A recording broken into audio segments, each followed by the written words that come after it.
special evening for our Truth in Beauty event. It's very exciting. It's our very first time that we're having a Mukti event. So it's our newest brand as well. So it's all very exciting. So if you haven't heard of the term clean beauty, to us it means mindfully created natural and organic beauty brands that are free of proven or suspected harmful ingredients. And one fine secret here, so myself, Kayla, and John created this space about 5 months ago, and it's Melbourne's first of its kind clean beauty store. So the great thing about these indie beauty brands, which the clean beauty space is filled with, so indie beauty is those independent beauty brands. The great thing about them is that the founders pour their heart and soul into their products. And they not only focus on the quality of their products, but they're passionate about sustainability, ethics, the community. So it's a really great movement to be part of. And it's really a fabulous time to be interested in this space because these leading brands are constantly evolving, and they're working on all these new advanced formulations. So nowadays we have easy access to beautiful products that are healthy and natural, but also look and feel great too. So it's really, natural brands are really rivaling the mainstream now, so it's an exciting time to be here. So which brings me to our very special guest, Mukti, who herself has written the best-selling holistic beauty Bible, Truth in Beauty, up here. So that was a 3-year project, but she'll tell you all about it tonight. And the Mukti brand itself is a leading organic beauty brand in Australia. So it's one of the pioneering brands here. So it's been around 20 years. Yes. 20 years. She still looks very young.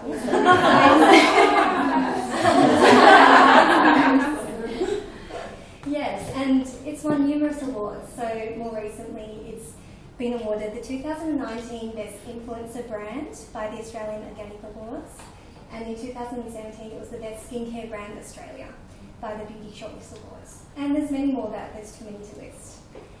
So thank you very much, Mukti, for coming along tonight, and we're so excited to hear all about your incredible journey and all those expert insider tips. Thank you for having me. Thank you. Alright, so we have a Q&A, so I'll let you ask me. Yes, just now we're rolling with the Q&A. Otherwise I'll just ramble and you'll be here all night. So I've got a little list of questions, but think about your own juicy questions that you'd like to ask, and we've got time at the end as well. Just throw all the questions you want. Yes. So I guess the very first question I've got is, how did you end up entering into this whole organic beauty space? Okay, so way back before the turn of the century, in the late 90s, which was about 20 years ago, I had studied naturopathy and alternative medicine, and I also had a background in beauty therapy. And so I'd always had an interest in plant medicine. And I moved to the country when I fell pregnant with my first child in 95. And I moved to a permaculture village, which was an organic farm. And when I was there, I began a cooperative where everyone came and they sold their fruits and vegetables, and we sort of did a bit of a barter system. And when Kiana was a couple of years old, I ended up going through a separation with my partner, my husband, and he was a hairdresser. So that'll come in a little bit later. I think I've been just about every hair colour and had every hairstyle under the sun, so I haven't always been totally organic. But I've learnt a lot in that time as well. And so there was an opportunity to start working in the township of Melbourne, which is a very small country town. And there was a bed and breakfast that was there.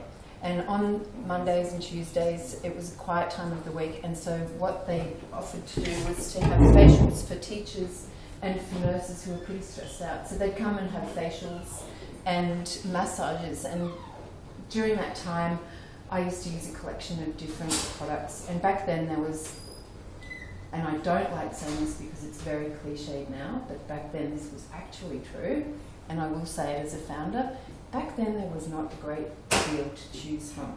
You had brands like, of course, Weleda and Halschka, and beautiful brands out of Europe, those two in particular. And there were a few in the US, but there wasn't really a great deal in Australia. There was Gilique. And so I benchmarked against Gilique, and I thought, gee, it'd be nice to be able to Gilique as in its old iteration. So most of you here are shaking your heads, so you're all skincare junkies. And yes, so there were those brands, of course, and I used to dabble and use a few of those. And then one day I was doing a treatment on one of the nurses, I think, had come to see me and have a facial experience. And she said to me, what products do you use? And I'd been thinking about it for a while, and I had a bit of an epiphany at that moment, and I thought, you know what, with everything that I know and what I've learnt and studied, surely I can make something or make my own range that I can use on my clients. And if I do that, then I can offer a product as well as a service, and that might free me up a little bit more and create a few more opportunities, as well as giving me the opportunity to be able to create something from scratch and know exactly what was in it and understand how to make a skincare product. And of course it was all a little bit more difficult than I had anticipated. Now we're going back 20 years. We're going back before there was even a certified organic standard for skincare. We're going back before traditional pharmacists and scientists would even consider the idea of using natural and organic skincare formulations and putting them together. So when you create a formulation, mostly it's fairly simple to put some oils together if you know what you're doing. But when you start using things like emulsifiers, which hold your oil and water together, and your surfactants, and then you need preservation as soon as you introduce water, then you're opening up a whole other minefield of cosmetic chemistry. And when I discovered that I didn't know what was going on, I realised that I needed to study a little bit more, so then I began my study of cosmetic chemistry. And so that was pretty much how it all started. I'll just quickly check and make sure I've covered all those points. That's great. So over those 20 years, so that began the journey, so that was the whole reason. So over the 20 years, what were some of the key learnings that you had? So back then, of course, as well, social media wasn't as it is today. So it was the old Colonel Sanders door-knocking approach, and I door-knocked so much that I had to make a hand cream. And it was hard, it wasn't easy. It's a little bit easier today, but I think, I didn't realise that I was being a pioneer, and I don't think many pioneers do realise that they're forging ahead and in a new realm or a new space. But I did recognise that there was a white space, and I did the hard yards.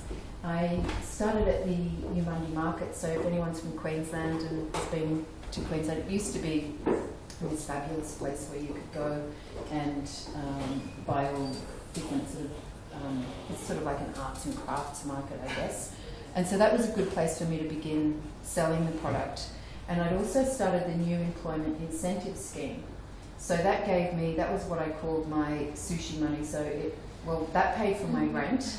And then the markets was my sushi money that allowed me to keep building the brand. So I would get up a couple of times a week, very early in the morning, and I would pack everything into the car and I'd head to the markets. And back then, the bottles were these heavy blue glass bottles, and they were like a Matisse-style bottle, and they were very hard to get the product out of. And they were very difficult and heavy to lug around. And then I realised when I went to the markets is that people actually wanted to buy the product, and they also wanted me to send it to them. So the packaging had gone through a rebirth during that time as well. So the brand in the time that it has been out in the marketplace has gone through many different rebirths. And the name Mukti actually means rebirth in Hindu. And in Sanskrit it means freedom and liberation from false lies and false knowledge. So that's been part of my journey as well. And so you were very, so you were one of the few using glass back then as well. I mean, there's been a trend lately into using all this, violet glass, which is very good for the products, which I'm sure we'll go into. Yes. But that's been more a recent trend that you see through a lot of clean beauty brands, but you were using glass and sustainable sort of packaging back then too. Yes, I was. And we didn't use cartons and we didn't use cartons either back then. But as the brand grew, it became a necessity to do that. So I think some of the misconceptions during that time that I've had to overcome is that natural skincare does deliver results and can deliver results, particularly now with the advancement of green chemistry. It's such a big thing now, and there's thousands and thousands, literally thousands of ingredients to choose from.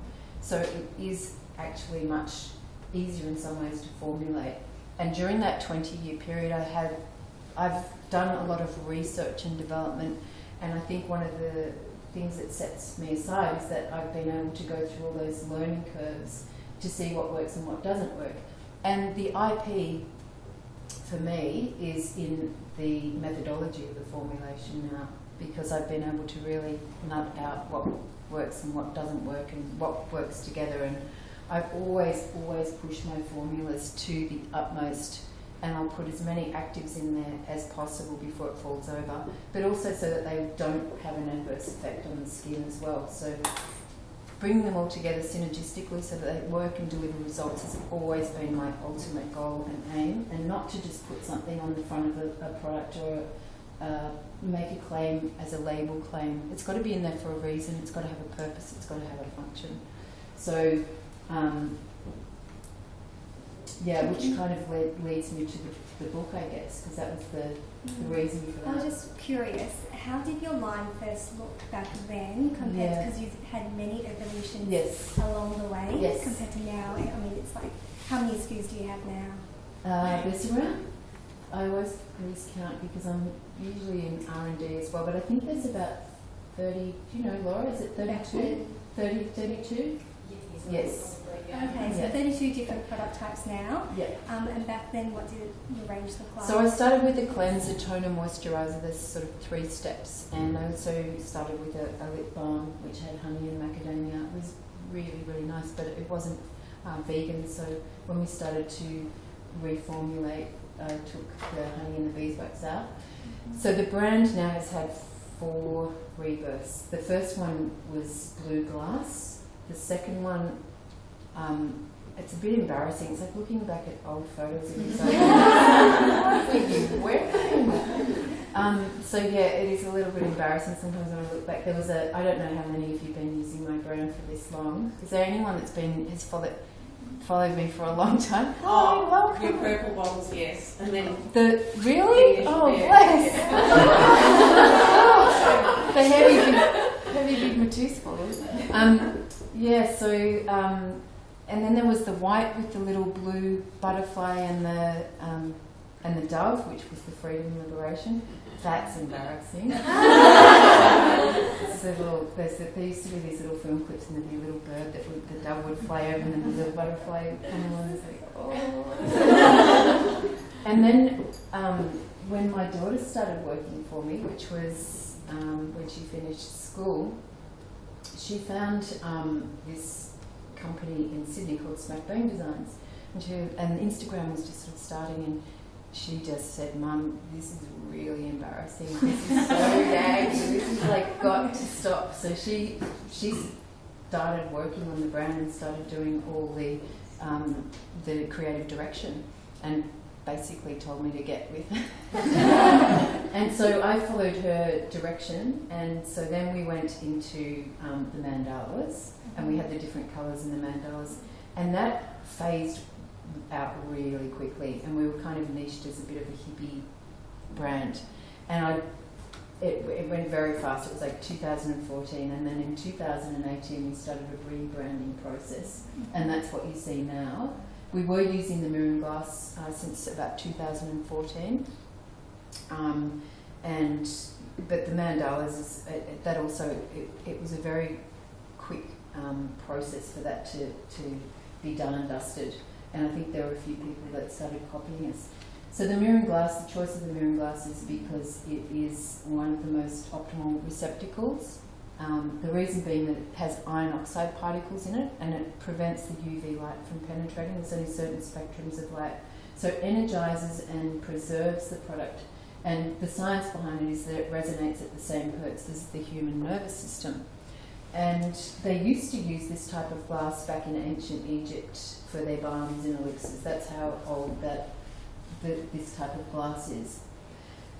There was a woman called Leslie Kenton. She was one of the forerunners. I don't know, a few people have heard of that name. She was like the first editor, the first beauty editor in the UK. I think it was, I can't remember which magazine, it was one of the big ones that I can't remember which one it was, but it was one of the founding magazines, and she was the beauty editor. She was probably one of the first beauty editors, and I think she ended up consulting for Aveda later on in her career. But an incredibly knowledgeable woman, and she wrote a book called Skin Revolution, and she mentioned this glass in this book, and it must have been about 2008, or maybe even earlier that I read that book, and I kept thinking, I've got to find that glass. Where is that glass? And the first time I saw it was in Sadashi packaging. And then I was like, okay, it's out there. Where is it? And I thought she'd custom made the glass. But it must have started that trend must have started in Europe, and then it's slowly infiltrated. Now it's everywhere. Which, you know, it's a little bit hard to differentiate with that type of glass now. But it is, the reason why you're seeing it everywhere, particularly in the States with indie brands, is that it is the optimal receptacle. It doesn't allow any leaching, it doesn't allow light in. And with natural and organic products is you're using plant-based preservation and minimal preservation, so it helps to extend the shelf life, helps with stability, and it also insulates. So even if you're using your cleanser in the shower and you drop the bottle, it's so thick, that glass is around that thick. And they did some tests on it too with cherry tomatoes. So they took an amber bottle and a white bottle and a clear bottle and a blue and a green. And most of those glasses, an amber glass, they were just tinted glass. And what they did was they put a cherry tomato in each one of those, and they sealed it and left it in a room at ambient temperature for 7 months. And when they went back, the cherry tomato that was in the mirroring glass had not decomposed. There was no mold, there was no growth, and there was no decomposition.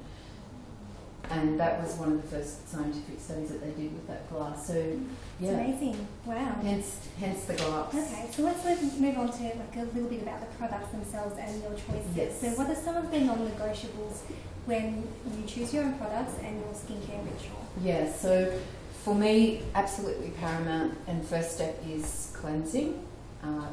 Particularly at night, at the end of the day, you want to wash off your dirt, impurities, makeup, sunscreen. So that's a non-negotiable, and a double cleanse, making sure that you take all the cleanser off. Never, ever, ever, ever use soap on your skin. It's not balanced to the same pH as the skin. It's very alkaline, it's very drying, it's very irritating, it's very sensitizing. So it's funny, I was at the hairdresser's today and one of the girls yelled out, "I use soap on my skin, you're going to kill me, Mukti." I just sat there and went, I am really good. I couldn't believe she actually owned up to it. So never use soap on your skin. So that's probably the other one. Sunscreen is another one. There's a lot going on about sunscreen at the moment. Okay, so this is my take, and anything and everything that I say here today could change. Okay, so my take is this. The sun in Australia is harsh. The sun in Australia causes damage to the skin. Any sun causes damage to the skin. If your skin turns a different colour, your skin has undergone some form of damage. Hence, in my 20s, I exposed my neck to the sun, and I wish that I hadn't. I remember putting a t-shirt over my face, but allowing my neck and décolletage to be exposed. Because once you've damaged your skin, you know, I mean, obviously there's treatments and things that you can do, but the damage is done. So stay out of the sun. Stay out of the sun. Look at all these beautiful collagen. So yeah, stay out of the sun because it will cause damage, and it's irreparable damage, and you'll probably save yourself a lot of money in the long term as well. So SPF.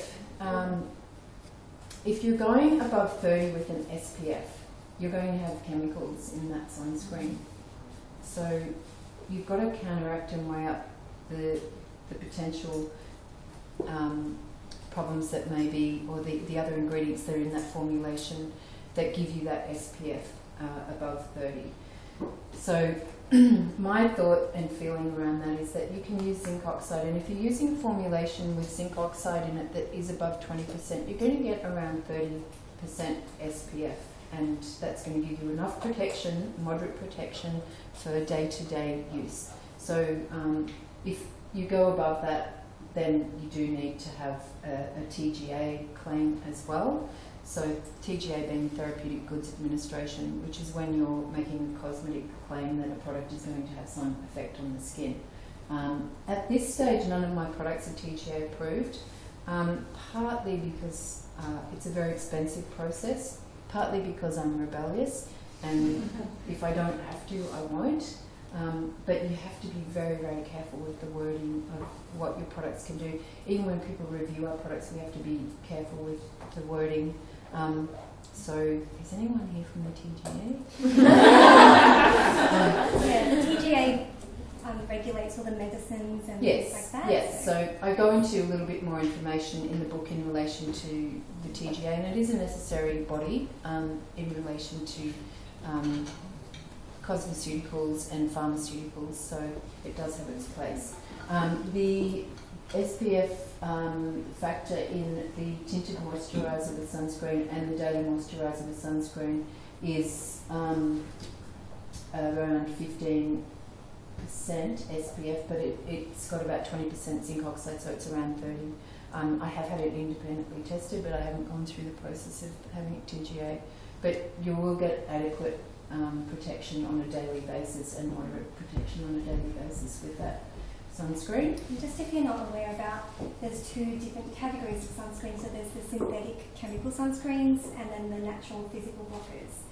So Mukti was saying that's what she meant by chemical sunscreens, the synthetic sunscreens, and they work in very different ways. So in our clean beauty space, we only stock the physical blockers. So zinc oxide or titanium dioxide with powders. Yeah, often you'll find them together in formula. Yeah. If you've got a tint in there. Yeah. And so it's like the synthetic ones have been shown to be endocrine disrupting, to cause dermatitis, and linked to other health issues as well. And they absorb the UV light and break down in your skin, whereas the physical blockers work by reflecting the UV light. So very different mechanisms. Yeah. Zinc itself, regardless of its UV, is quite soothing for the skin. So that's an additional bonus. You know. She was busy me Good start. So also in relation to sunscreen, vitamin D is essential, and the best place to get vitamin D is from the sun. If you are going out in the sun, go out earlier in the day, and during winter, you could probably, down here we probably don't get enough vitamin D. It's not something to be scared of. The sun is not your enemy, but you don't want to be bathing in it, but it's still very important to get vitamin D from sunlight. And I make a point of, in the mornings when I walk the dog, I don't wear sunscreen literally every day, but if I am going out in the sun, I will wear it, and I'll often, I'll always wear a hat as well and long sleeve shirt. So it's about taking precaution, but also getting vitamin D, and you need to get that into your skin. It needs to be on your skin in order to get it, and also through your eyes. Using your eyes and getting penetration through the mitochondria in your eyes is also very important. But that process of getting vitamin D has to go through the skin. The good thing is, with the modern type natural sunscreens, they won't leave a white cast, or the good ones won't leave a white cast like the Mukti ones. So there's different variants of zinc oxide too. You've got nano zinc oxide, and you've got micronized zinc oxide. So we use micronized. Jury's out on nanos at this stage. I'm not sure, because I think that most of us are zinc deficient as well, so if it does penetrate into the body, then you probably are getting minute amounts of zinc. But when we talk about things, penetration and absorption, they're two different things altogether as well. So you have to be very careful about using those words because there's different methods of how things can get into the skin, and it's not as easy as it sounds, the delivery mechanism, so it depends on a lot of different variables. Absolutely. Just two other things in relation to that. I like to use my my new vitamin boosters. So there's an A, B and C. The C's been around for a little while, and then the A and B. A is important to use at night time, not when you're going out into the sun, and the B you can use in the morning at night.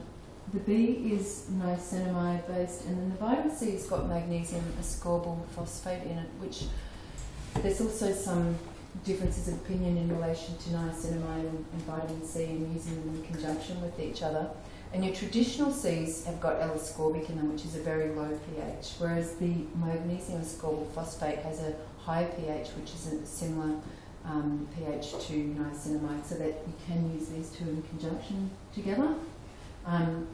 We'll talk a little bit more about layering because that can be a bit confusing as well. Like, what do I need, and do I need all of these things? And if you've got any sensitivities, I always say, let's go back to basics. Just do, one or two products, and then you can slowly introduce. Because a lot of people have different skin. You're not always, your skin's not always fixed. It's always going to be changing depending on your environment, depending on what you're experiencing, depending on stress. There's so many factors depending on what's going on in your gut, your microbiome. It's a huge indicator and a huge factor in relation to how your skin is appearing. The other thing, this is another little bit of a contentious one, is collagen. I have collagen daily, and if I could get it from somewhere, stay away from me. I would, but you can't obviously get it out of babies and things. So you do Not legally. People do keep their babies away from me. It's true. Their cheeks, and they're just so they're so fleshy. I think I'm getting clucky. I think it's like.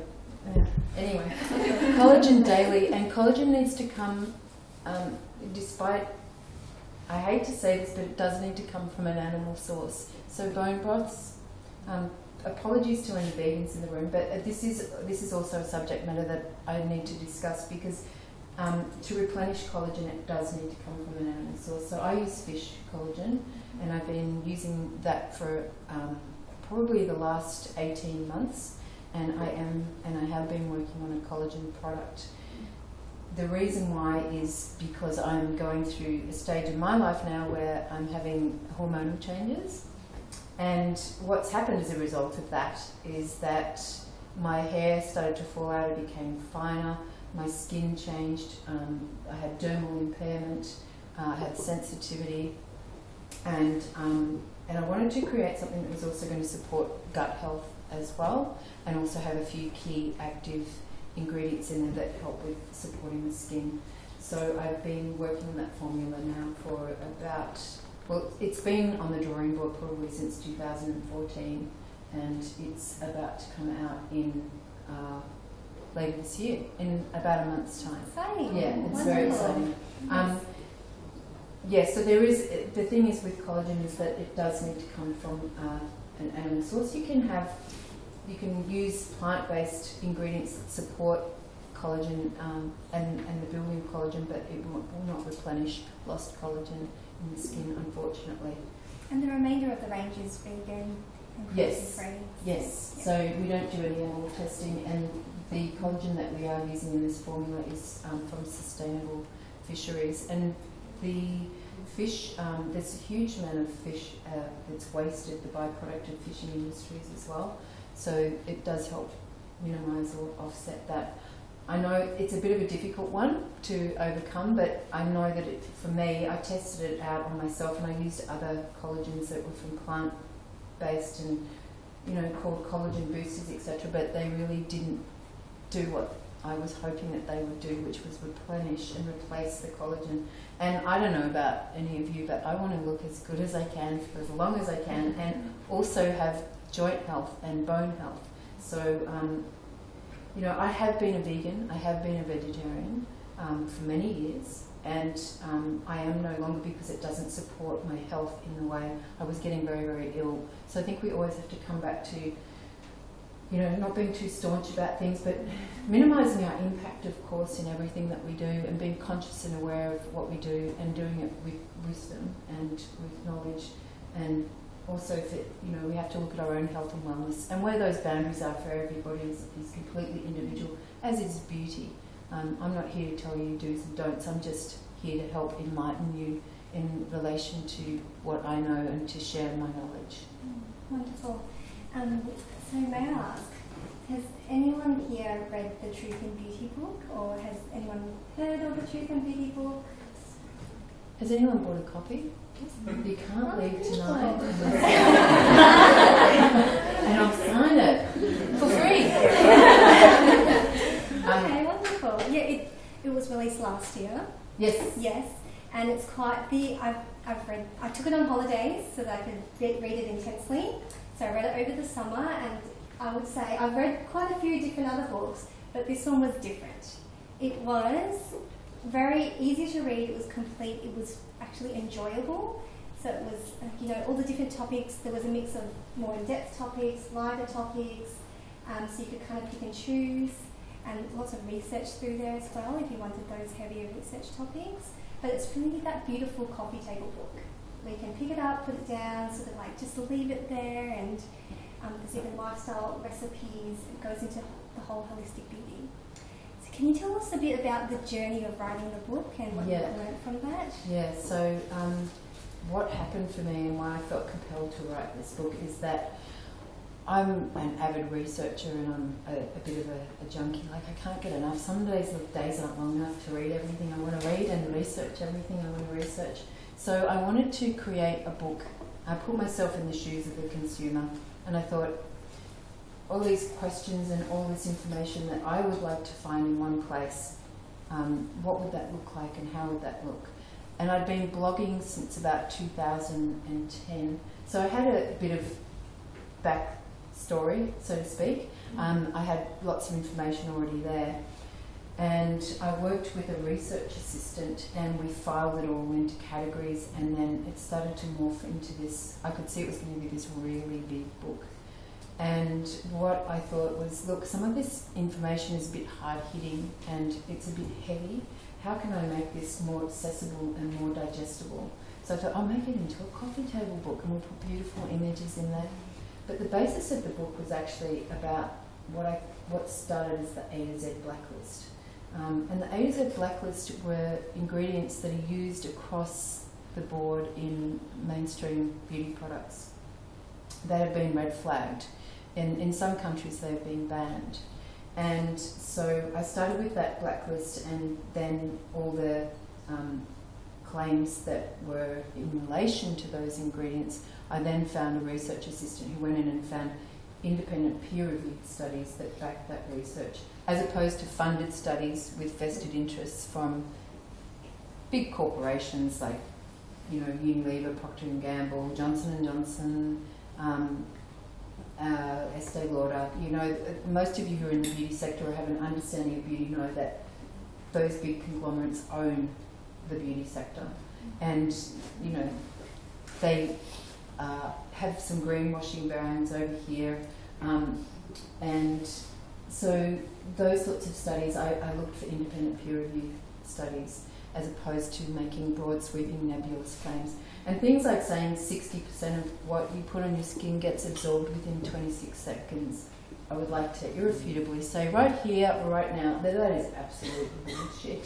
I don't know where that came from. I looked and looked and looked, and I did actually find that someone had written a paper, and she may have been a doctor, but making a broad sweeping nebulous statement like that is not correct, because as I said before, there's different ways that products and ingredients and molecules can get into your skin, but it's complicated. There's absorption and there's penetration. Absorption is into the bloodstream. Penetration, there's 3 different ways that it can get in, and it's not a simple process. Your skin is there to protect you, but your skin does absorb as well, and we know that through things like patches and if you rub a clove of garlic on your feet, for example, you can taste it within your mouth within a very short period of time. So we do have to be cautious about some of these ingredients that have been red flagged. So I started off as a label reader. Who here else is a label reader? Yeah. Who here else finds it a little bit difficult to understand some of the gobbledygook labels? Yeah, so that was basically why I started, because I found it difficult to read and understand labels, and I know a little bit of botany and botanical species, so I could easily navigate my way and see if it was plant-based or not. And I could tell the difference between a chemical and a plant-based ingredient. So I put myself in the shoes of the consumer, and I thought I'll start a process. So then it dives in deep. It dives into 300 pages. But if you are interested in beauty and you want answers about what skin products should I use, what are the best ingredients, all those sorts of questions that you would like to have answered, this is the book for you. And that was why I created it.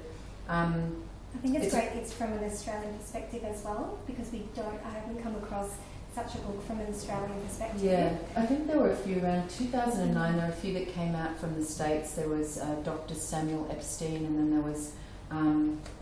there were a few people involved with EWG, Environmental Working Group in the States, which is a wonderful platform.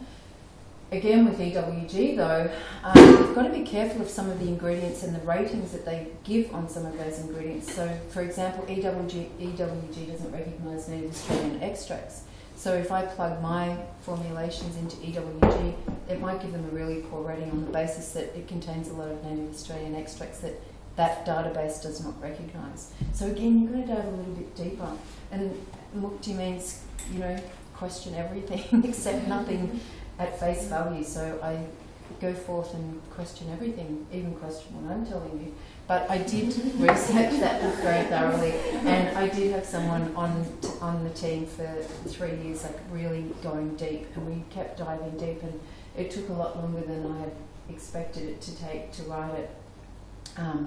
I learnt a lot in that process as well. It was a wonderful project, and for me, it was a personal achievement and leaving a legacy behind, something that I was really proud of, even though this, you look back on something that you've done and you think, I could have done this or I could have done that better. And of course, everything is a work in progress. But I'm super proud of the book, and I'm super proud of the way that it's been received. Beauty Editors across Australia called it a beauty Bible. So that's a really nice honour, and I feel very humbled by that. So it's amazing. Yeah. We're all super proud of you, Mukti. Oh, that's lovely. So it's not about synthetics being bad and natural is the only way to go. Synthetics and it's like allopathy and traditional medicine. Everything has its place. If I cut my leg off or I break my bones, I want to go to a hospital and be taken care of there. Traditional medicine has its place as well. I didn't immunise my kids, I immunised them homeopathically. I could do that back then. Now, I think there's a bit of a witch hunt going on where I'm a witch. And it's kind of, we're back in that stage now of, but I think everything has its place, and you've got to work out what's best for you. But it's about making informed choices that support health and wellness. And that's basically why I wrote the book, and it's just a good starting place. You bought the book. Yes. She's a fan. So it'll help you to read a label and understand products a little bit better, and help you navigate this green beauty space. And it's just a good companion to have. I'm not selling it or anything. Because it's quite a grey space, to be honest. I mean, the words natural and organic aren't regulated, so you really do need to be quite savvy when you're checking your brands and discovering brands, because you can walk into a store and it might look like 10 times more natural than our store, which I have seen stores like that, but they are tending to greenwash, and I have seen that happen locally as well. So just got to be quite savvy. And I mean, certified organic is a different level, because they do have to meet independent regulations. So more grains comes through in the natural or organic type brands that haven't gone through that process. Yeah, that's a whole other question and subject matter in itself. Yes. So the words natural and organic aren't regulated. Most of you in this room would probably know that. You do have to be armed. Even certain certification bodies have allowable inputs that may not be part of, you really got to decide what is right for you in relation to that. And understanding certifications is another whole conversation. So ACO, Cosmos, NASA, USDA, OFC, Soil Association. I'd be looking at those as opposed to something like EcoCert, which is a more European standard. It's a little bit watered down. It's another level, that conversation, but I do go into that in the book. Yeah, I think with the difference with clean beauty and just the general natural is that clean beauty focuses not only on the good things that they're putting in, so those tick boxes on the front of the labels, but they also focus on what they're deliberately leaving out, so those nasties. So that's the key difference between the greenwashing type brands and the very strictly clean brands. Yes, anything that says no, you kind of go, well, what's in it? Oh, why is it so cheap? It's got water in it. That's a good place to start. Yeah, it's got water in it. So with independent certification, just quickly, we're ACO Cosmos. I was with Organic Food Chain for many, many years. I chose to change over to ACO when we reformulated. So I reformulated and tweaked everything again last year. In between that, I kind of look back and went, I'm a bit tired. And I realised that it was a pretty big year last year. So ACO Cosmos is one of the most stringent gold standards in the world. And we have to jump through a lot of hoops. So it basically means that we're independently audited and they come in and they go through everything. So the red tape is huge. We have to keep records of everything down to the last drop, and then they'll cross-reference everything so that if we've bought however many, let's say we've bought 100 kilos of a raw material, jojoba oil, we have to then justify how we've used that in what formulations and how much over that period, over that 12-month period. So it's a huge process. Not many people want to do it. It's expensive. It's time-consuming. I have full-time staff and we're working on that all year round, and also with our ingredient selection and criteria. And that's another difference with independent beauty brands, is that they will go out of their way to select the best ingredients that they can, and they'll reject ingredients that aren't up to standard as well. If you're looking at any brands that are tubed, that means that they've also been mass-produced. Unless they've got their own tubing machine within a custom-built factory, you're looking at a different product again altogether. So if you're going indie, you're going for craftsmanship.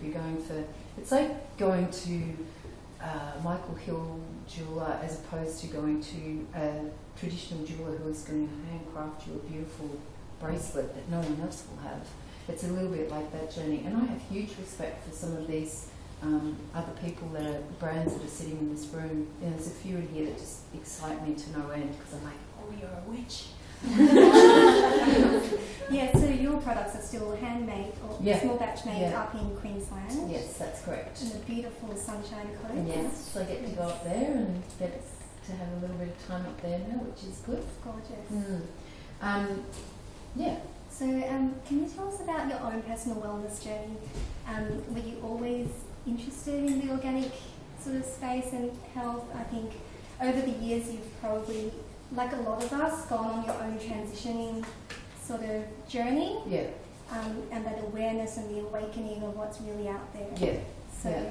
So I've always, I think my journey began way back when I studied, because I was suffering from candida, and I didn't know what it was, and I wasn't very well. And back then, gluten-free, any of those sorts of things that are readily available now as far as food is concerned was also really difficult. So I went on an elimination diet, and that kind of got me interested in the whole naturopathic journey. And then I started eating pretty cleanly after that. I used to grow my own veggies as well. I don't know if I had time I'd do that again.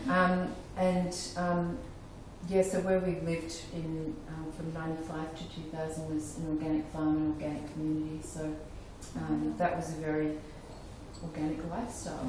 I was married to a hairdresser, as I mentioned before, so I had experimented with every type of hairstyle and colour back then. Yes.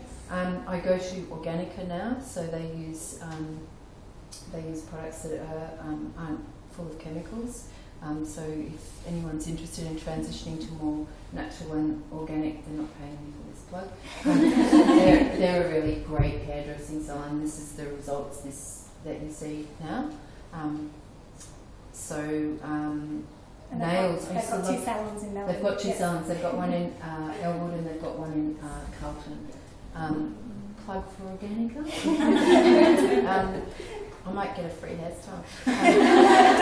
I used to have my nails done regularly as well. I used to love getting my nails done. I didn't like going into those salons, of course. I just liked the way that they looked. So that was really hard to give up. But I obviously won't do that anymore. And as I researched the book too, as I found out more and more information, it was very sobering. And I really thought that some of the things that I was uncovering couldn't possibly be true either. So it was really sobering. So the other thing I've never been a lover of, and I'm very vocal about this, is that I don't like fragrance or perfume at all. Many people have multiple chemical sensitivities now, and it's on the rise. It's a high percentage. It's 1 in 3 people now. So out of respect for other people, if you do love your perfume, then just be aware not to use it in enclosed spaces. I know I've written a few blog posts about it, and some people, I really feel sorry for people that have to work in enclosed spaces with people who don't consider how that's affecting someone's health. The Australian author Kate Grenville wrote a wonderful book called Case Against Fragrance. Has anyone here read that? Highly recommend reading that book as well. She got very sick on her book tours and she couldn't work out why, and then she realised that the common denominator was from fragrance. I'm going to speak a little bit more about fragrance. I love speaking about fragrance.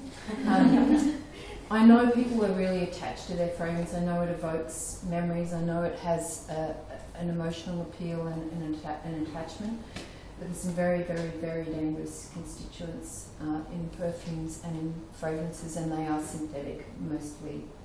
There are essential oil blends that you can buy.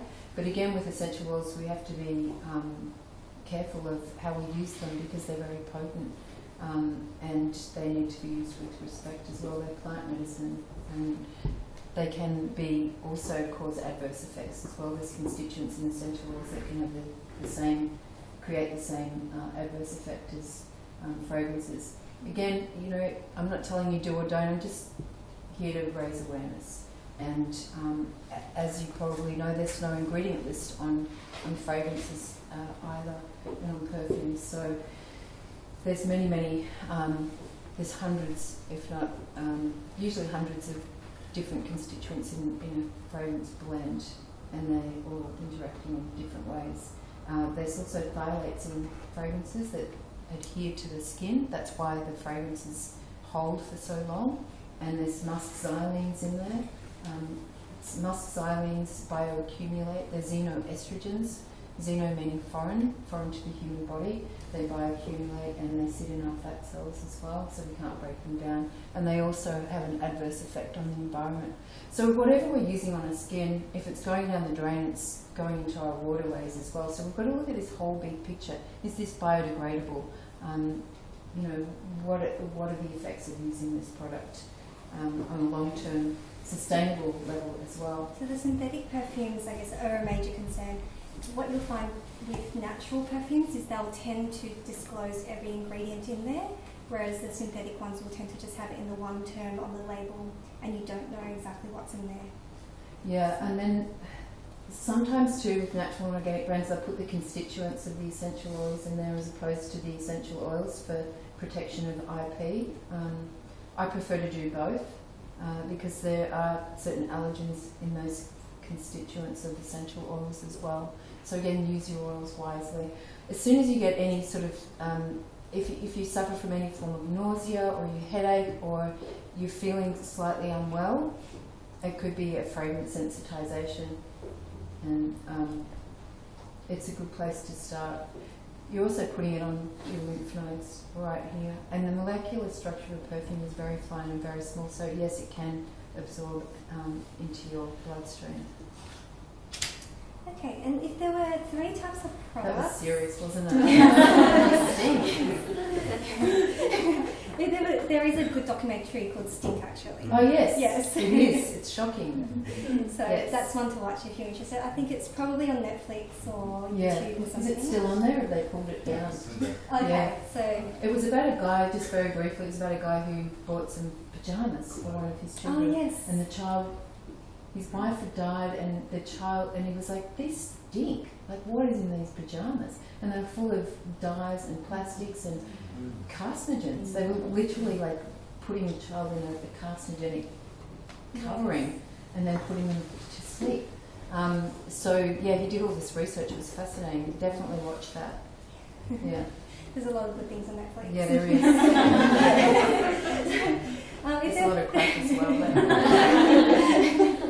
If there are 3 types of products people should switch to for natural alternatives, what would your priorities be? Yeah, so you've got to consider anywhere where you've got hair, because that, when I was talking about penetration before, one of the ways that products and molecules can penetrate is through a process called transappendigeal, and that's where any of your sweat ducts or hair ducts are. So that's direct delivery system. It's literally like this, straight in. So deodorant, shampoo, body lotion, anywhere that you cover the majority of your body, anything that touches your mucous membranes, toothpaste, lipstick. Lipsticks still do contain lead. Lead is a known neurotoxin. Lead is not in petrol anymore for a reason. If you do want to test your lipstick, that's a really good little test that you can do, where you can take a bit of alfoil and you can rub the lipstick on the alfoil. Have you seen that done before? And then you can rub a cotton pad over the top of it and it'll turn black, it'll oxidize. And then you know that there's lead or some lead contaminants. Makeup is contaminated. Most mainstream makeup is contaminated with different types of cadmiums and different types of heavy metals. So it's the long-term compounded effects and the unknown accumulated effects of using those ingredients in ways that have never been tested before. 80% of ingredients that are on the marketplace have never been tested for safety on human beings. That is a fact. That is a fact. And we don't know. We are guinea pigs in this experiment. So err on the side of caution, read your labels, learn how to read a label, and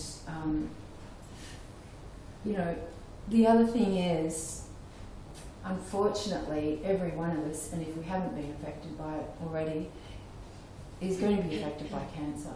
We're going to watch a loved one die.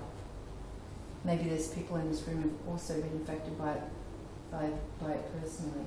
And it's a huge journey. It's a multifaceted journey, but this is about erring on the side of caution and eliminating your exposure to toxins, environmental. We can't do anything about it.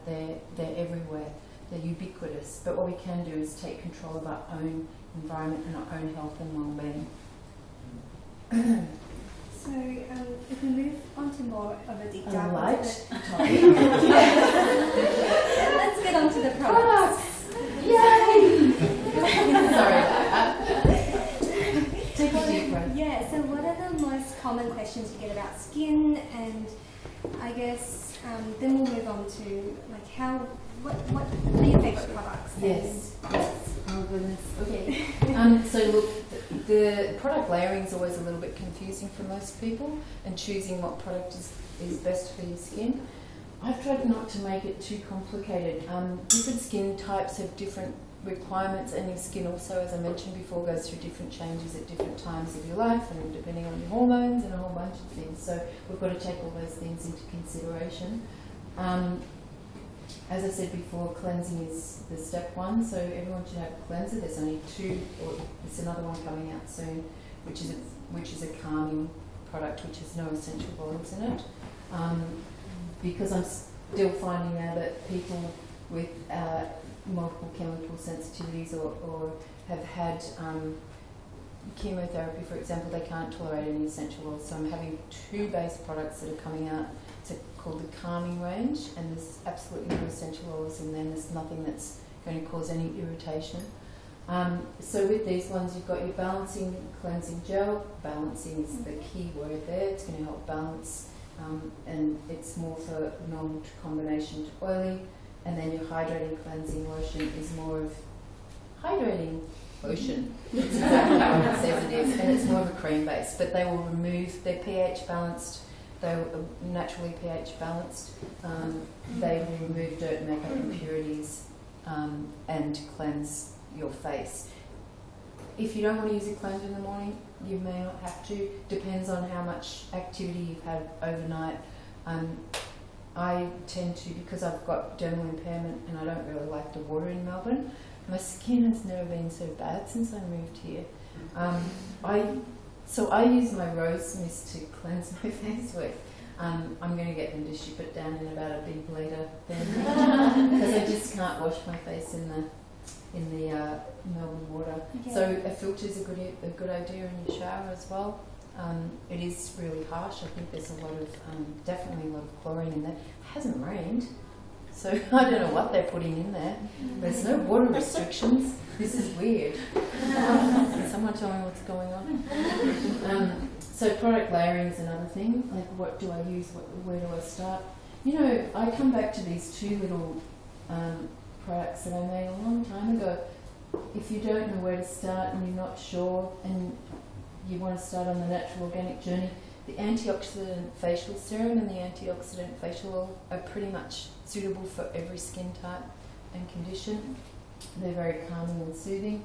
I like to use those 2 together, or you can layer those together. Can you pass that one around and try? Antioxidant facial oil and serum.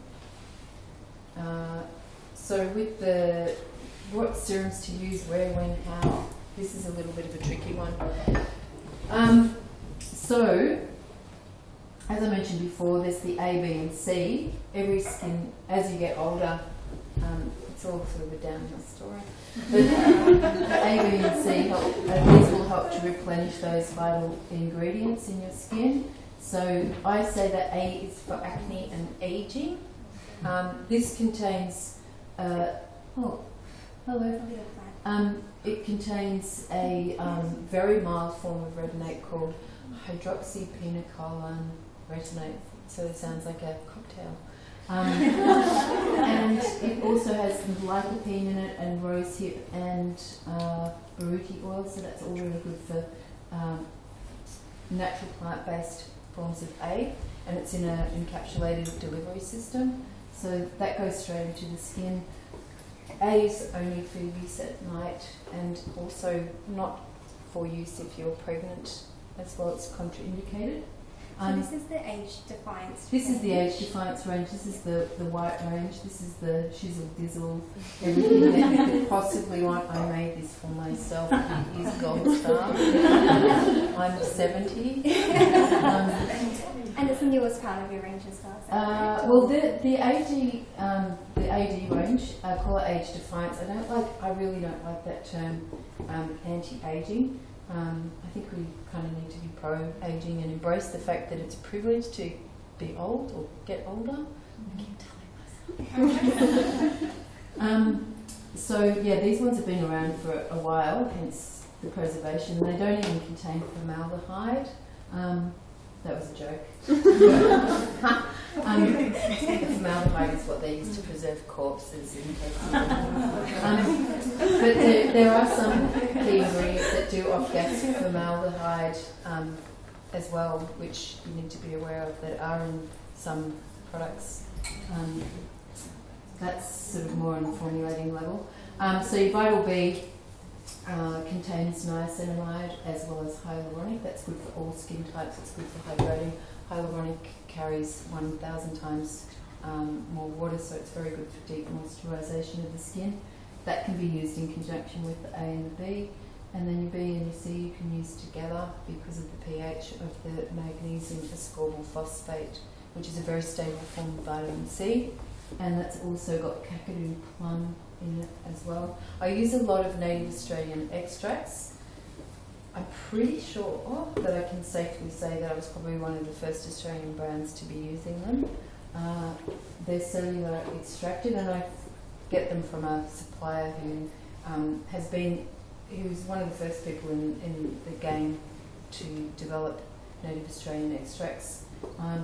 She's also become a very good friend of mine as well, so I get to have chats with her about her latest things that she's doing, which is wonderful. So each product has its own synergy of native Australian extracts. It works on a specific skin type or concern, and they work synergistically together with all the base ingredients that are in those products as well. They're very unique. These ABCs, they're vitamin boosters. So how do they work in conjunction with Yeah, so you use those in a layering. Whenever you're using an elixir or a serum, the molecular structure of those is a little smaller than a cream, and a cream is there to, or a moisturiser is there to heal and seal and protect. So whenever you're using your elixirs or your serums, you use those first. So always cleanse. You have a clean palette or a fresh canvas to start with, and then I mist spray. I use the rose blossom mist spray. If you've got more of an oily skin type, you want to use something a little more astringent, which is the orange blossom, but I don't recommend that if you've got any form of sensitivity.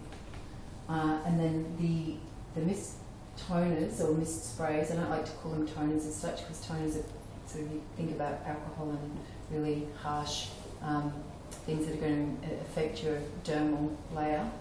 But if you use a spray, it helps with product penetration. So A, B and C first, and then you can use your serums on top of that, and then you can seal it with a moisturiser.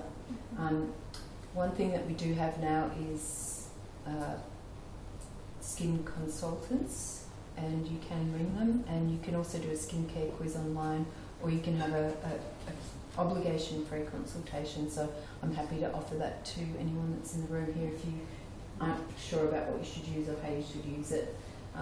So we're here to help, and also Kayla's very knowledgeable as well. Yes, you can always walk in, or we've got the online store, or emails, whatever. Yeah, our training. So the other thing too with the brand is that we pulled out of health food and pharmacy. So if anyone was buying it from health food and pharmacy, the reason being was that we wanted to offer a more personalised consultation and deal with people's skin concerns.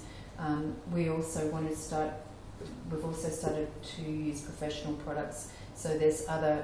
You'll notice now there will be more spas and salons that are we're hand selecting, so that you can have treatments with the products as well. We didn't want to get lost in the pharmacy space. It's a very busy space, and I don't really want to be too mainstream. I'd rather really niche the product and allow you to have the experience of the product and be properly consulted with your skincare concerns and needs.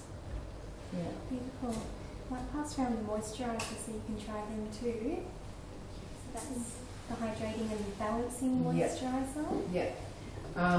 So your ABCs, going back to that, so acne and aging, B is for everyone, and C is also for everyone. As you age, your collagen and elastin starts to break down, so you need that external C to help rebuild your collagen and elastin. You need it internally as well as externally. The AD, day, eye and night, have vitamins, and they also have peptides in them, which are nature identical peptides that the body naturally manufactures and produces, so that will help rebuild the skin.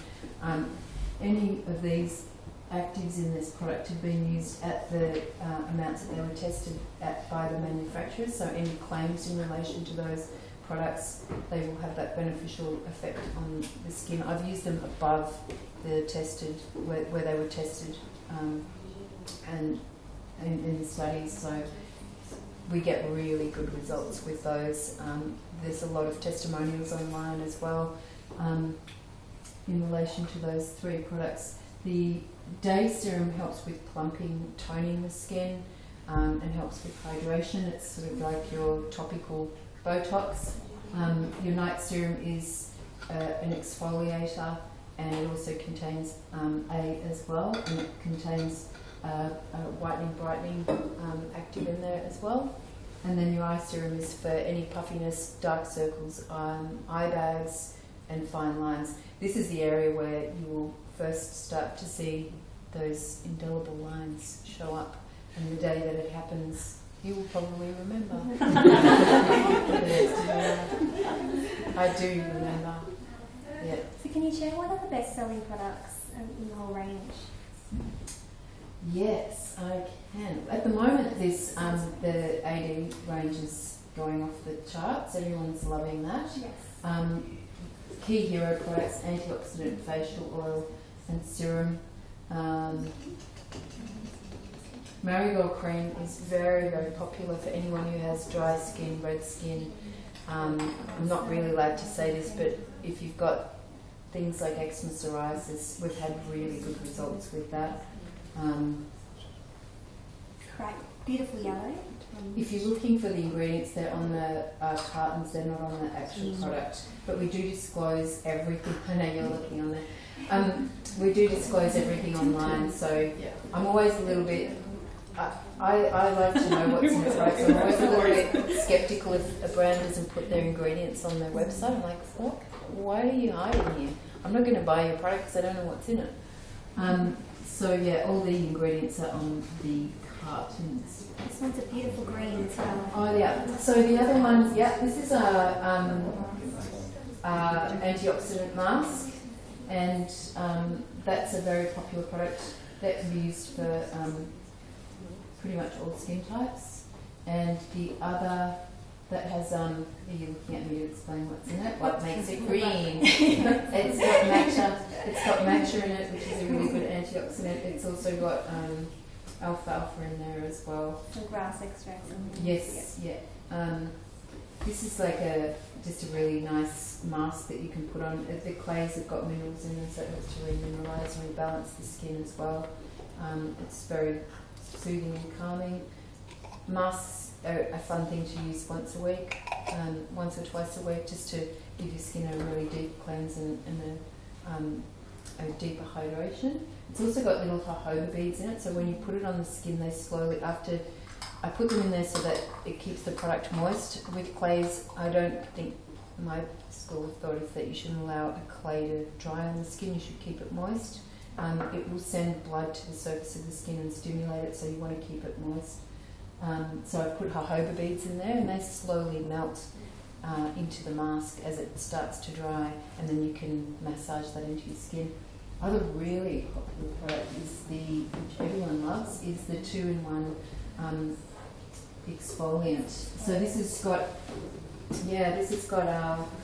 AHAs in it in the form of fruit acid. So it's got 3 different types of lime. Australian lime, you've got caviar, desert and rainforest lime.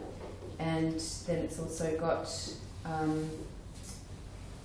jojoba beads. So they're spherical, they're biodegradable, ocean friendly. They actually melt into the skin as you use them. And then it's got bamboo particles, very fine bamboo particles in there as well. I can pass that around. It's bright green gel looking. You've got to be careful. The reason why it hasn't got a pump is because the pump won't work because of the... So that's the colour of it there. Really good for Instagram.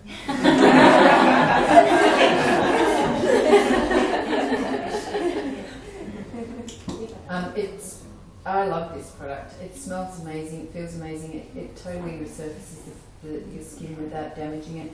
Whenever you're using exfoliants, I know people with acne and who have skin problems tend to really want to heavily exfoliate their skin, and they get in there and they really create a lot of damage. So never ever use particles on your skin that aren't spherical.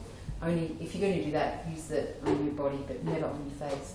And you can't use that product, I'm sorry. I can see from looking at your skin, you're not allowed to until we get it sorted out. So don't get excited by that. You can use it, you can't, I'm sorry. But yeah, this is a really lovely one to use. And you can use it in the shower, so a couple of times a week. I like to use a facial brush with it. I'm very gentle with it. If you're not sure about the pressure, then a facial brush will help. And then those particles just nicely melt So that's definitely a bestseller. Okay. Walks off the shelves. And you've also got this really cool dermal roller. Ah, yes, the dermal roller. What's the hype about those? Yeah, It's so everywhere. they help with product penetration. I think we were one of the first brands to kind of make it a little more mainstream, that we weren't actually at that stage we weren't a therapy brand as such. So yeah, you've got these very fine channels, micro needles, and what they do is they create channels in the skin. They're not going to damage the skin, they just very gently allow the product to penetrate. So once you've rolled it on your skin, so the way you do it is, you can't use this. And I'm saying that, I'm singling her out because I can see that her skin is very, very sensitised, and she's got some dermal impairment. So for me, I'm all about soothing and calming. I'm about, look, you only need 2 products. That's it, until we get it right. So you've got to take a soothing, calming, gentle approach. You're another one. Yeah. I don't mean to single you out, but I can see that, you know, sometimes we get desperate and we're like, I'm going to use this, I'm going to use that, and I'm going to do blah, and you get all excited. And sometimes I get reports back from people or from customers. They go, I used the cleanser, then I used this, and then I used that. And I said, oh, did you use those over a period of a week? It's like, no, I went home and I used them all. And look at my skin, it's a bit red. And I'm like, yeah, because you went over the top. You actually didn't need that many products to start with, and you just need to take a very calm, gentle approach, soothing, gentle, calming approach. So with this one, you use it, use like the Union Jack, so you want to sort of get it every direction, and then you put your serum over the top, and people have really good results with the products. Particularly any of these serums and the Age Defiance are really good to use in conjunction with that. I'm talking about skin that's, you know, normal, even people with acne with the the Vital A, that can have good results as well. I've had really good results with people with acne with the Age Defiance Night Serum, because it's got a pain enzyme in there as well, and so that helps to gently exfoliate the skin. Beautiful. Yeah, so the dermal roller is a really handy little tool. There's about 540 micro needles. You know more than I do. Yeah, that's been a very popular product. It's one of our best sellers, absolutely. Yeah. So what's on the cards for the future? Oh, I better find the card. Yeah, no, I do know this answer to this. Did we stick to that? Yeah, we did. So I spoke a little bit before I jumped in about the collagen. So the collagen's been a labour of love, and it's been something that I wanted to do for quite some time. And it's about skin support from within. So it's about offering something that helps with your gut microbiome, as well as rebuilding and replenishing the collagen. It's got vitamin C in it. It's a very simple powder. You mix it into water, and you have it once a day. And if you really want to amp up your results, you can have it twice a day. We've got salon and spa products, as I mentioned before. We've got a few more spas opening around Australia at the moment. We've got the calming range, which I spoke about before, which is just a cleanser and a moisturiser for anyone who's got any sensitivities, can't handle any nut or seed oils, and also any fragrances. And I've got a really nice hyaluronic serum that's coming out very soon as well, which smells and feels amazing. I've been absolutely loving using it. So that's coming out. That'll probably come out around the same time as the collagen, so we're looking at launching both of those in May. And we are heading over to the US later this year, which we're pretty excited about. So I'm in discussions with a distributor over there. We're going to go and exhibit at the Independent Beauty Expo, which is going to be loads of fun. We get to go to New York. I feel like it's a big nightclub basically. There. Oh, It's like did you? Pumping music. Oh. Cindy Lucan. Oh yes, Cindy. Telling me all Yeah, about. She from came Luke in. Hughes. Yes, exactly. Yeah, She yeah. was in on the weekend Yeah. holding another event here. She was recently at the expo as well. So, Yeah, yeah, it's yeah. an amazing expo. And if you look at the website, they exhibit all these beautiful natural independent brands from around the world, and they're going all across Europe and the US. So it's pretty amazing. It's a big movement right now, and it's pretty exciting. So I'm excited probably more than anything to meet other founders that I hugely admire, and obviously hopefully to move into the US with something a little bit different to what they've got there at the moment, because as I said, there's some amazing brands coming out of there. So it'll be really exciting. What's so that expo called? What's the name? Independent Beauty Expo, IBE. So if you just Google Independent Beauty Expo, yeah, it's definitely. I think they have one in LA, Berlin, UK. York, it's just San become Fran, all the big cities. Yeah. And they do have a part where consumers can go as well. So it's both. Some days are trade shows, some days for consumers. And they'll have the fairy floss machines, the pumping music, all that sort of stuff. Wow, Yeah. sounds like fun. Yeah. You coming to work there? Yeah. And I have made another mask as well, which I haven't told you about, but I really like it, and I think I was going to use it only for beauty therapists, but I really like it, and I'd like to share it with everyone. And it's got charcoal in it, so it's very Instagram worthy. And the hyaluronic is blue, so it's very Instagram because everything's so colourful now. But it's so exciting as a formulator because there's so many things to choose from. Every time I finish a product, I go, oh, I could have put that in it. Oh, I could have put that in it. So I'm always about perfecting and tweaking and making the best possible products I can that deliver results. So, yeah. Great. I think that's it. Exciting. It's a wrap. So, do we have any questions? Don't be shy. This is your opportunity. Yes. Where are your ingredients sourced from? Yeah, so I have a full-time staff member that sources ingredients from wherever we need to get them from. And that could be Australia, it could be America, it could be Europe. It just depends on what the raw material is. I have long-standing supply relations with a lot of farmers and fair trade groups as well. We try to source directly wherever we can. I don't trust a lot of suppliers anymore, particularly as I've watched them grow. I don't trust anyone. I won't trust anyone to make my products because I don't trust mainstream manufacturers. I have at times thought I will outsource, but I'm too scared to do that because one, I don't want to lose control, and two, we don't use high shearing on our products. We still use machinery and equipment that's mostly handheld, so our batches are small.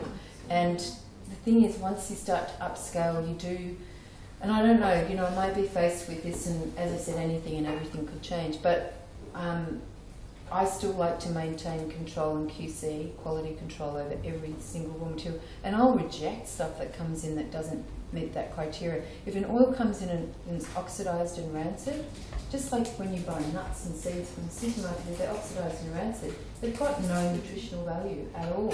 So I'm not going to put them in the products. I often go up there, I'll do my own audit.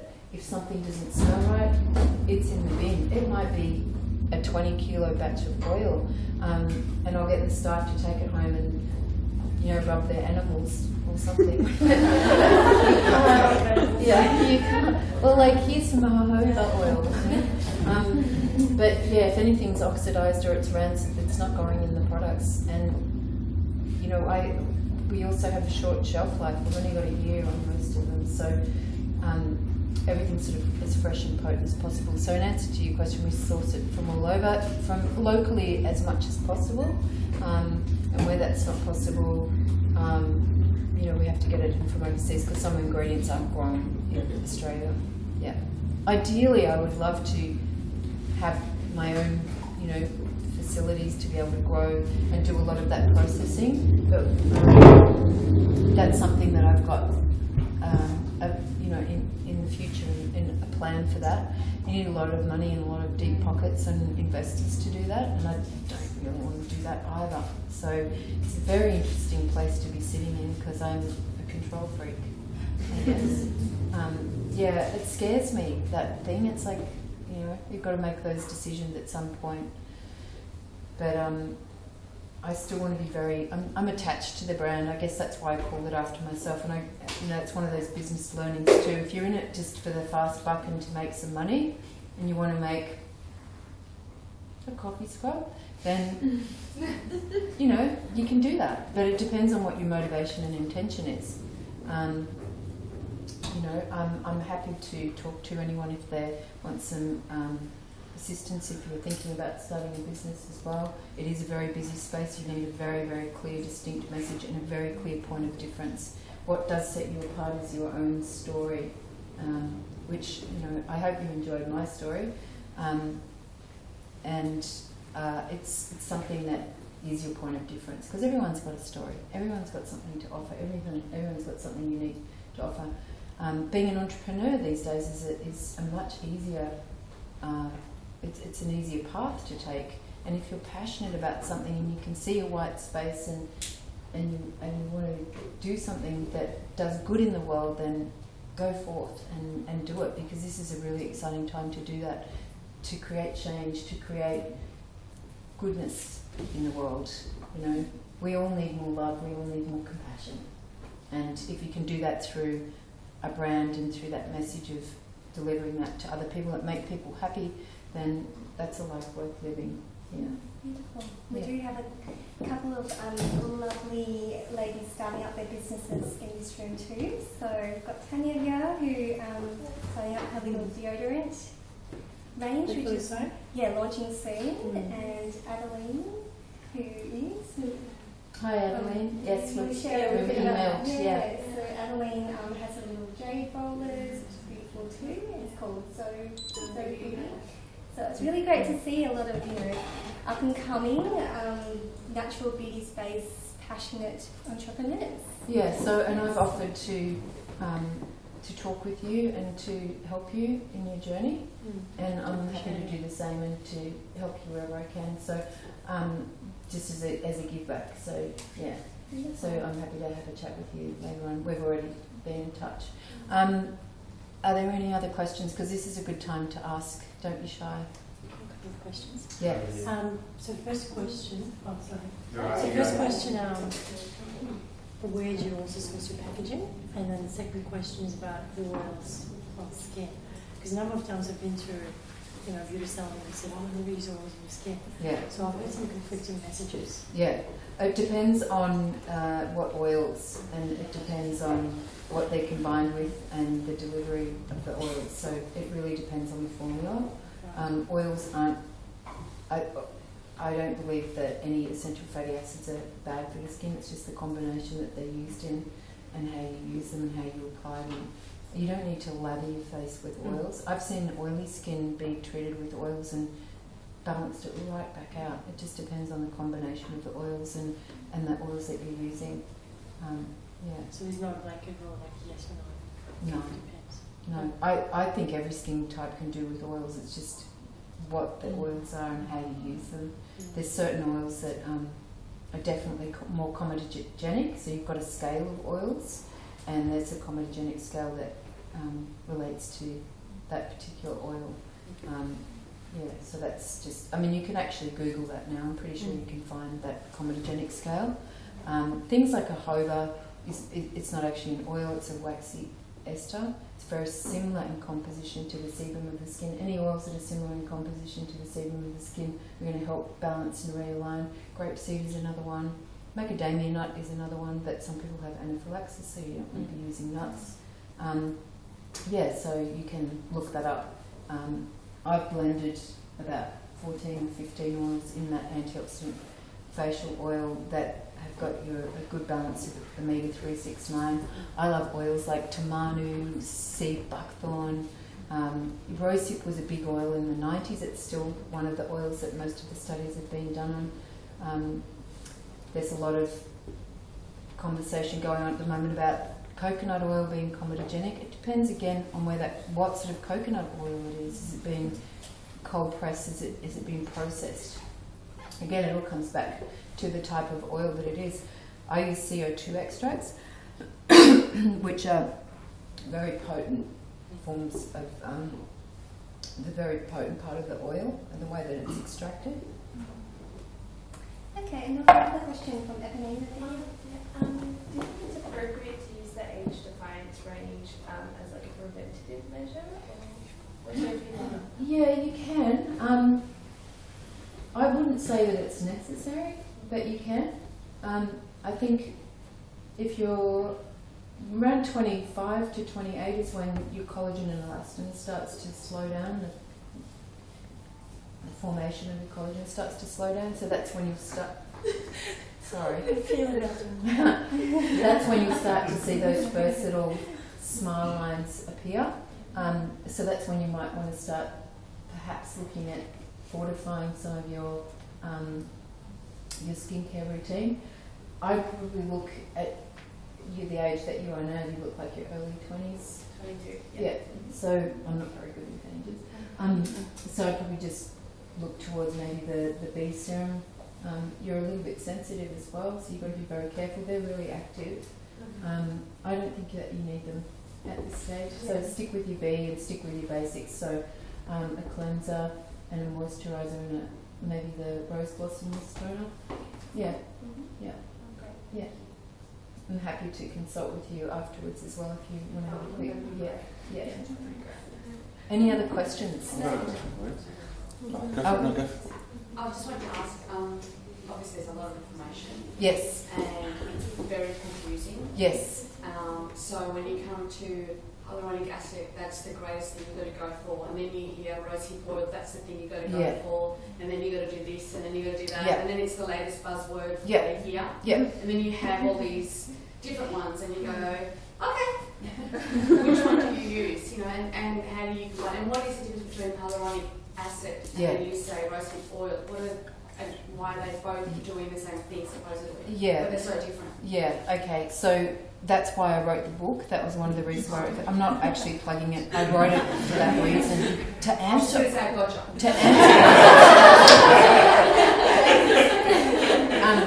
Thanks for that. I put her in the audience. What I will do tonight, and I haven't spoken to Laura about this, but I'm going to offer the book at $49.95 tonight, a signed copy. So if anyone wants to take advantage of that, we do have a few books here. We don't have a lot, so it'll kind of be on a first in, best served basis. So you got to rush over there. But yeah, I'm going to offer it tonight for $49.95, and that will answer a lot of your questions. And that is why I wrote the book. And I would like it to be something that you could share with your friends and something that you can share with your children. One of the nicest things that happened to me was one of my old clients bought it for her 12-year-old daughter, and it's changed her daughter's life. So when I get things like that back, I'm like, oh, isn't that great? You know, the daughter's sitting there reading through it. It does contain all that information that you're asking for. And yeah, there's a big difference between rosehip oil and hyaluronic acid ones and acid ones and oil. They're both going to support the skin. Rosehip oil has essential fatty acids in it, so it has EFAs which help. We don't manufacture them, so they're essential, so we need to get them from our diet or have them topically applied to our skin. Hyaluronic acid again is found in the skin, but as we age, it deteriorates as well, so it's good to get it from an external source. You can also take it internally. It's in my collagen product, and it will also be a singular serum that you can use on its own. It's also in the B serum. Some product ranges might have hyaluronic in their products. What you need to do is become a label sleuth and look at the positioning of where that ingredient is lying on the label. Sometimes if it's on the front of the product, it could just be a label claim because it is a buzzword. So if you're looking at a mainstream brand with big marketing budgets, they're going to jump on that first thing. As an indie brand, what we can do, we can get something to the market a lot faster because we don't have to jump through all the red tape and all the hoops that those guys have to. And there are more and more really good key ingredients that are coming out. So it's understanding what those ingredients are, as you said, and also replacing those ingredients that we cannot manufacture ourselves as well. It's about feeding and nurturing the skin. And look at that top third of the label. That's where most of your key actives and ingredients should be that are going to have an effect on the skin. Anything that goes down past the midpoint is just blah, blah, blah, blah, blah. I mean, it's in there, but it's a 0.00% It's not really going to do much. So, yeah, a third. Once you get past that sort of middle to lower third, it's a bit of fairy dust sometimes, a little bit of sprinkling. Sorry, there was a question here, and then I'll come back to you. My question is a bit more technical. Is it? But congratulations on your journey, because you've been around since 2000. Yes. So that's Yes. going on 20 years. Yes. That's really good. Yes. With technology changing so rapidly, Yeah. and more so around the internet Yes. and the access via devices that we have, Yes. what sort of challenges may have you faced? Yeah, so again, it's that point of differentiation and sticking in your own lane and your own story. And what we've done now is we've engaged.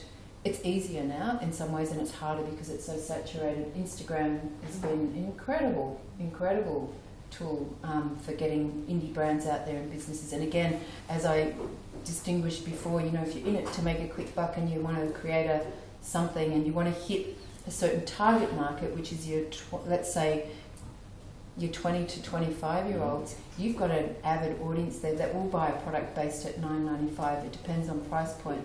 So how you market something is obviously very important. The demographic that you're after, you really need to understand your customer avatar. Who is your customer avatar? What does she look like? What is she wearing? How many children does she have? What sort of car does she drive? What sort of fabrics does she prefer to wear? You've got to hone in on With that. different personas. Yeah. One thing I did do, and I had the foresight to do, was to collect email addresses at the markets, and that's how I built my database. I had this clipboard, put your name down, and they put their name down. That was back in the old days of snail mail. And then I used to write a newsletter, and I get it specially printed up at the local printer. It was all nicely A4, and then I'd send it out in snail mail. People loved it. It was like, God knows, I don't even know where I've still got those letters. I probably got one somewhere. Yeah, so you've got to keep morphing and evolving with what's going on. I'm now in a position where I can afford someone to do that part of the business for me, so I can outsource that. We've had pretty good success with that side of the business. And again, you've just got to kind of keep playing with the metrics because they can change. But your money is in your own list. If social media blows up tomorrow, you're not an Instagram star, you're not a supermodel, and you don't have an email database. You don't have a business. So yeah, create your own list. Get sign-ups, get people to your own brand that you can communicate with. Yeah, that would be my advice. Did that answer your question? Thank you. Oh, good. Sorry, you're next. I just want to know what products in your range will target things like pigmentation, Yep. not even skin tone, or is it more Yep, yes, hydrating agent? specific. So your A's will do that. Your vitamin A will specifically target pigmentation and sun damage, if that's what you're after. I would use the A and probably the age defiance night serum for that. With the A, you said you can't use it for pregnancy. Can you use it for breastfeeding, or is it the same? Yes, that's fine. If you, It is? yeah, Okay. I have heard mixed yeah. things on it as well. This is a very mild form of A. It's not a full-blown retinate that you need a prescription for. It'll have the same sort of effect, and I've also put supporting lycopene and burudi oils and plant-based oils in there that have got A in them as well. Yeah, so it shouldn't have any adverse effect. But if you're not sure, check with your healthcare provider or your naturopath. Yeah. There's probably, is there any naturopaths in the room? Under colour? We'll take the last question. Okay, sorry. Where is it? Here, sorry. Lynette. Hi. Sorry, Lynette. My question is, with your brand and your product, is your focus and your vision to, you mentioned before when I had a brief chat that you've introduced into a couple of spas. Are you more for the retail range, or do you look at maybe branching off into spas and developing, I don't know where you're at, I haven't really done a lot of research, but have you developed treatments around your products and introducing that kind of avenue with your brand, or are you more just focusing on the retail avenue? Yeah, so good question. We've developed back bar products specifically for therapists, so we're adding that to the collection as well. So there will be specific treatments, and we do offer specific treatments. We also have our own dedicated spa in Malene in Queensland, if you're ever up that way on the Sunshine Coast. So yeah, we have 2 products that we're just about to release into the spas. I haven't really spoken about them because they're back bar professional products. And we do have our own treatment protocols as well, because my background is in beauty therapy, so I have a passion in that area as well. And to have that whole customised experience is definitely something that we're evolving into. Okay. Yeah. Thank you. All right. Well, yeah. So tonight, Mukti will be available for signing books if you're interested in getting a book and having it signed. And also, if you've got questions, you can always ask tonight. You can ask Mukti or myself, or Laura's available. So Laura's part of Mukti's team. And John, of course, can help out if you've got questions. I train them, they're knowledgeable. Yes, he's probably the most knowledgeable guy around skincare that I was giving you an insider tip. He actually uses all the ladies' skincare in the store. So he's probably used a lot more different skincare than you can imagine. So. And he looks like a bee. He's got a bee. Yeah, and we'll also be planning like a deeper masterclass with Mukti down the track, so stay tuned for that. And if you are interested in having that sort of experience, do come and let us know, or put your name down so you do get first notification for that. Yes. Because it will be limited numbers. And we're going to dive in deep. So all those burning questions that you know, if you really want to find out a bit more and get more personalised time with me, we will be doing that. We were talking about May, weren't we, or something? Possibly. Yeah, we'll talk about dates later. So thank you very much, Mukti, for coming along and sharing. That was loads of fun. Thank you. I really appreciate you all coming out here tonight. You could have been watching Netflix. Maths is on tonight. So at least we did it on a night when Maths wasn't on. Thank you so much. I really appreciate you coming out, and I hope you enjoyed it.